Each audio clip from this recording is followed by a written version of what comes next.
Salut tout le monde. Moi, c'est Théo Bernard. Et sur cette chaîne, on explore ensemble l'univers de l'automobile. Du fonctionnement des systèmes aux bons réflexes pour entretenir votre voiture au quotidien. Chaque vidéo est pensée pour vous rendre la route plus simple, plus sûre et surtout moins coûteuse. Si ce genre de contenu vous parle, pensez à cliquer sur j'aime, à vous abonner et regarder la vidéo jusqu'au bout. Les infos les plus utiles sont souvent à la fin. Le changement climatique est un fait qui est à l'ordre du jour et qui, d'une manière ou d'une autre, affecte notre environnement et nos habitudes. C'est pourquoi le gouvernement s'efforce de l'enrayer et d'inverser la situation. Et le moyen de promouvoir de nouvelles habitudes plus respectueuses de l'environnement et plus durables se présente généralement sous la forme de réglementation et de nouvelles lois. L'un des derniers changements en date est la loi sur le changement climatique et la transition énergétique adoptée en 2021. Dans cette loi, des zones à faibles émissions, LEZ, ont été créées dans le but de réduire la pollution, en suivant la ligne mise en œuvre depuis Bruxelles et les pactes climatiques signent. Qu'est-ce qu'une zone à faibles émissions? Index des articles. Plus de 25 millions de personnes seront concernées par les zones à faibles émissions qui, en Espagne, sont déjà obligatoires dans environ 150 villes. Mais qu'est-ce qu'une zone à faibles émissions? Il s'agit du fait que de nombreuses municipalités et villes devront disposer de zones de circulation restreintes pour les véhicules polluants. Cette mesure est entrée en vigueur le 1er janvier 2023 et vise à réduire les émissions au sein des environnements urbains et à améliorer la qualité de l'air.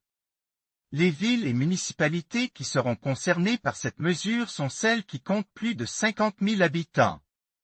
De plus, les territoires insulaires et les localités de plus de 20 000 habitants qui ne respectent pas les normes de qualité de l'air sont également concernés par cette mesure.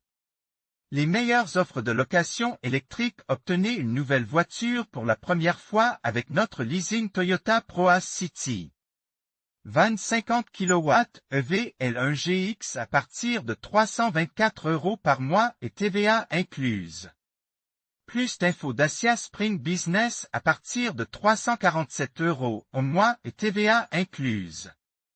Plus d'infos Citroën C3 Max à partir de 367 € au mois et TTC. Plus d'infos qui est concerné par les zones à faibles émissions. Comme nous l'avons dit, ce problème affectera des millions de voitures en Espagne, c'est-à-dire celles qui ne portent pas les étiquettes éco et zéro émission de la DGT. L'OCU a déjà prévenu que, bien que cette mesure ne soit pas encore entrée en vigueur dans de nombreux endroits, elle sera appliquée au cours des prochains mois dans tous ceux qui le requièrent.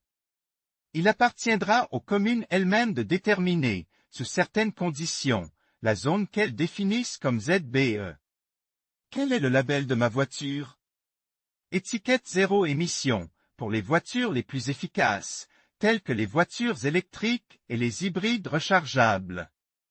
Elle est de couleur bleue. Label éco, pour la plupart des véhicules hybrides et à gaz.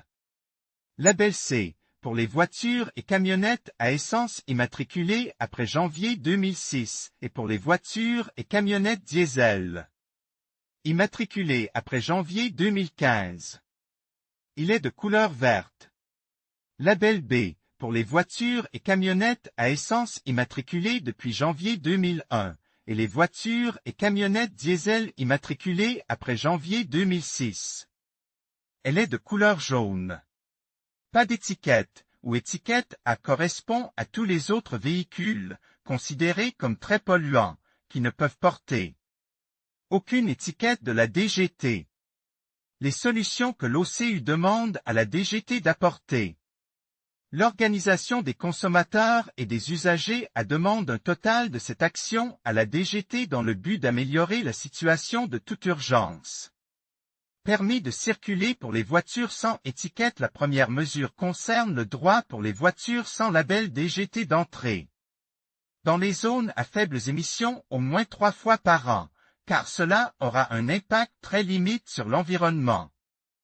Cette mesure permet aux résidents de la zone de pouvoir y entrer en cas d'urgence. Elle serait également avantageuse pour les touristes, qui pourraient ainsi se déplacer dans les villes.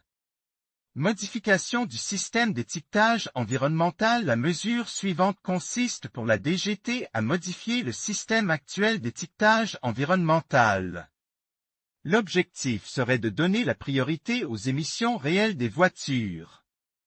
En effet, avec le système d'étiquetage actuel, il existe des modèles, qu'ils soient diesel ou essence, qui polluent moins que de nombreux modèles hybrides rechargeables en raison de leur cylindrée.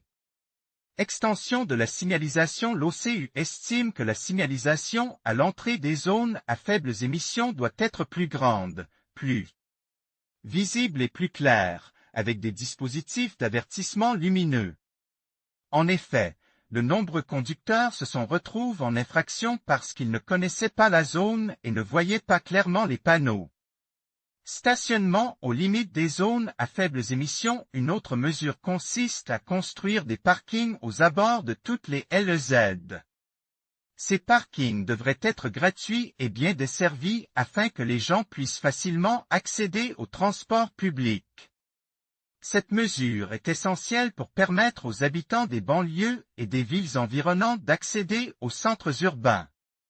Renforcer les transports publics. L'OCU estime qu'il est important de promouvoir la mobilité durable et que la meilleure façon d'y parvenir est de renforcer les transports publics, de multiplier les pistes cyclables et de mieux relier les zones commerciales.